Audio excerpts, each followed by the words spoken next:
क्या आपने कभी ये सोचा है कि एयरप्लेन जो इतना भारी होकर भी कैसे आसानी से हवा में उड़ता है और हवा में उड़ने के बाद ये टर्न कैसे लेता होगा? ये एक मजेदार वीडियो है, पूरा जरूर देखिएगा।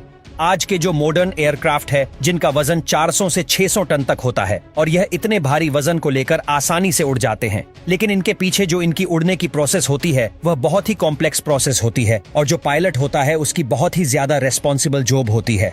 सबसे पहले हम यह जानते हैं कि यह एयरप्लेन हवा में कैसे उड़ता है। एयरप्लेन को हवा में उड़ने के लिए मैनुअली 4 चीजों का सामना करना पड़ता है। नंबर 1 है थ्रस्ट, नंबर 2 है ड्रैग, नंबर 3 है वेट और नंबर 4 है लिफ्ट। सबसे पहले थ्रस्ट को समझते हैं।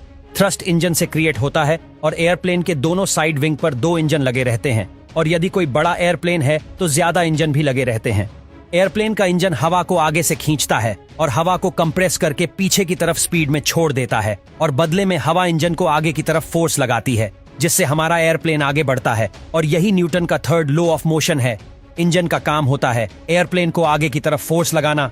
ड्रैग फोर्स या फ्रिक्शन को समझते हैं। मान लीजिए कि आप अपनी कार से ट्रैवल करते हैं और आपने कार की विंडो से हाथ बाहर निकालते हैं तो आपके हाथ को एक फोर्स फील होगा जो हवा का फोर्स होगा और यह आपके हाथ को पीछे की तरफ ले जाने की कोशिश करेगा।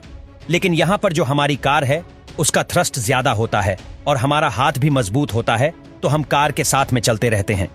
लेकिन सोचो, यदि हमारी कार की स्पीड 3-4 किलोमीटर पर आवर है तो उस कंडीशन में यदि हम कार से हाथ बाहर निकाले तो हवा का इतना ज्यादा ड्रैग फोर्स लगेगा कि हमारा हाथ टूट जाएगा और ऊपर से यदि इतनी स्पीड में कार चल रही है तो आग भी लग सकती है। क्योंकि आपने देखा होगा कि जब कोई एस्ट्रॉयड टूटता है तो जब वह हवा में स्पीड में ट्रैवल करता है तो फ्रिक्शन की वजह से उसमें आग लग जाती है और वह हमें चमकता हुआ दिखाई देता है। तो ऐसा इस एयरप्लेन में भी हो सकता है। तो एयरप्लेन का स्ट्रक्चर एरोडायनामिक्स टाइप में बनाया जाता है ताकि जो एयर का ड्रैग फोर्स है उसको कम किया जा सके और उसमें आग भी ना लगे। अब बात करते हैं वेट और लिफ्ट फोर्स की। जब एयरप्लेन का लिफ्ट फोर्स उसके वेट से ज्यादा होगा तभी एयरप्लेन हवा में उड़ पाएगा। उसके लिए एयरप्लेन के जो विंग होते हैं वह जिम्मेदार होते हैं। एयरप्लेन के विंग ही लिफ्ट फोर्स प्रोवाइड करवाते हैं। अब हम इस लिफ्ट और वेट को थोड़ा आसान भाषा में समझते हैं। ये जो एयरप्लेन होता है इसके विंग और इसके जो पीछे की टेल होती है ये मूविंग पार्ट होते हैं। ऐसा नहीं है कि इनका स्ट्रक्चर एकदम फिक्स होता है। इन्हीं को एडजस्ट करके एयरप्लेन टेक ऑफ करता है और लैंड करता है। यह विंग फ्लूइड मैकेनिक्स की हेल्प से अपने विंग्स की पोजीशन एडजस्ट करते रहते हैं और इन टेक्नोलॉजी को एयरफोल मैकेनिज्म भी कहते हैं। एयरफोल मैकेनिज्म की हेल्प से ही यह एयरप्लेन हवा में उड़ता है।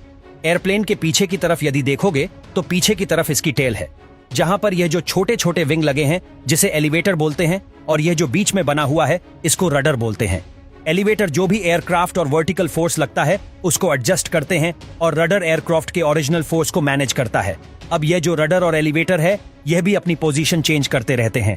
अब यह जो एयरफॉइल मैकेनिज्म है जो इस एयरप्लेन को हवा में उड़ाता है इसको थोड़ा सा समझ लेते हैं। देखिए, जब एक एयरफॉइल हवा में उड़ता है तो वह लिफ्ट फोर्स प्रोवाइड करता है। इस एयरफॉइल का स्ट्रक्चर देखिए।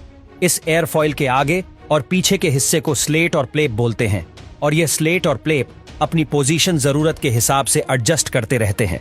यदि इस एयरफोर्स को आप सही से देखोगे तो सामने से जो हवा आ रही है उसको यह पीछे की तरफ से नीचे की तरफ दबा रहा है। तो जो भी हवा इस एयरफॉइल के नीचे होगी उसका प्रेशर ज्यादा होगा और जो हवा इस एयरफॉइल के ऊपर होगी उसका प्रेशर कम होगा। अब यह जो प्रेशर का डिफरेंस है ना, इसी से एयरप्लेन को ऊपर फोर्स लगता है। जब हवा का प्रेशर ऊपर की तरफ कम है तो यह एयरक्राफ्ट ज्यादा प्रेशर से कम प्रेशर वाली साइड की तरफ जाएगा और इसी तरीके से इस एयरफॉइल मैकेनिज्म से जो एयरक्राफ्ट के विंग होते हैं उन पर ऊपर की तरफ लिफ्ट फोर्स लगता है। वैसे यह एयरफॉइल मैकेनिज्म थोड़ी सी कॉम्प्लेक्स फिजिक्स का कॉन्सेप्ट है जिसको कभी और वीडियो में समझेंगे। अब हम इसकी टेक ऑफ की प्रोसेस को समझते हैं कि जब एयरप्लेन हवा में उड़ता है तो उसके अंदर क्या क्या होता है। सबसे पहले एयरप्लेन को हवा में उड़ने के लिए जो भी इसके इंजन है उनकी पावर को बढ़ाया जाता है, यानी इंजन थ्रस्ट को इंक्रीज करता है तो एयरप्लेन रनवे पर आगे बढ़ने लगता है। तो जब एयरप्लेन अपनी प्रॉपर स्पीड में आ जाता है, यानी जब ये हवा में उड़ने के लिए तैयार होता है, तो फ्लेप और स्लेट को एक्टिवेट किया जाता है और स्लेट और फ्लेप का एंगल ऑफ अटैक एकदम से बढ़ा दिया जाता है। एंगल ऑफ अटैक का मतलब होता है जो एयरप्लेन के विंग है वह नीचे की तरफ झुक जाएंगे और पीछे की तरफ जो एलिवेटर लगे हुए हैं उसके विंग को ऊपर की तरफ मोड़ दिया जाएगा।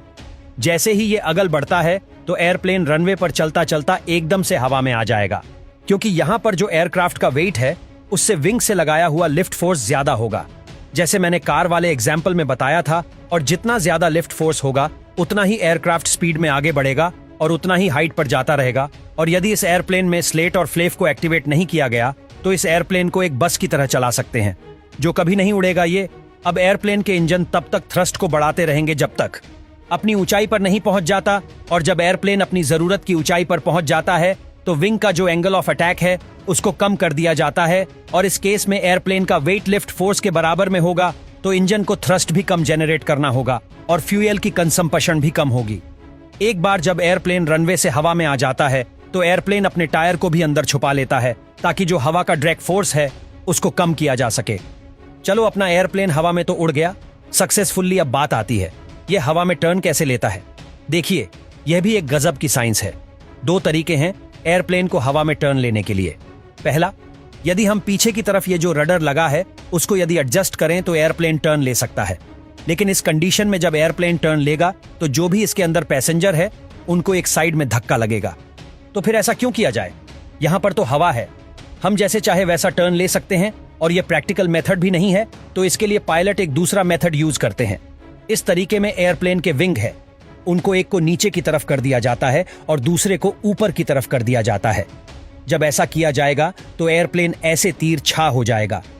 अब इसमें दिक्कत यह आती है कि जब एयरप्लेन इस पोजीशन में होगा तो एयरप्लेन के एक विंग पर तो ज्यादा फोर्स लगेगा और एक विंग पर बहुत कम फोर्स लगेगा, और एयरप्लेन का जो फोर्स लगेगा वह भी वर्टिकल नहीं होगा, ऐसे थोड़ा तिरछा ही हो जाएगा। तो इसको मेंटेन करने के लिए पीछे की तरफ जो रडर है उसकी पोजीशन सेट करके जो एयरप्लेन के विंग पर प्रेशर कम ज्यादा हो रहा है उसको मैनेज कर लिया जाता है, और फिर एक सक्सेसफुली टर्न ले लिया जाता है, और यह सब पायलट मेंटेन करता है। इन सबको कॉकपिट के अंदर से, जो एक बहुत ही रेस्पॉन्सिबल टास्क है। अब जब इस एयरप्लेन को लैंड करवाना होता है तो इंजन के थ्रस्ट को कम कर दिया जाता है।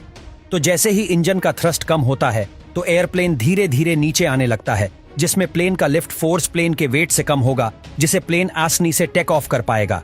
जब प्लेन रनवे पर आ जाता है तब प्लेन को जल्दी से रोकने के लिए इस स्पॉइलर को एक्टिवेट कर दिया जाता है, जिससे जो सामने वाली हवा आ रही है उससे और ज्यादा ड्रैग फोर्स क्रिएट कर सके, और इंजन जो थ्रस्ट पैदा कर रहा है उसे भी रिवर्स कर लिया जाता है, और इस तरह से एक प्लेन अपनी उड़ान पूरी कर लेता है।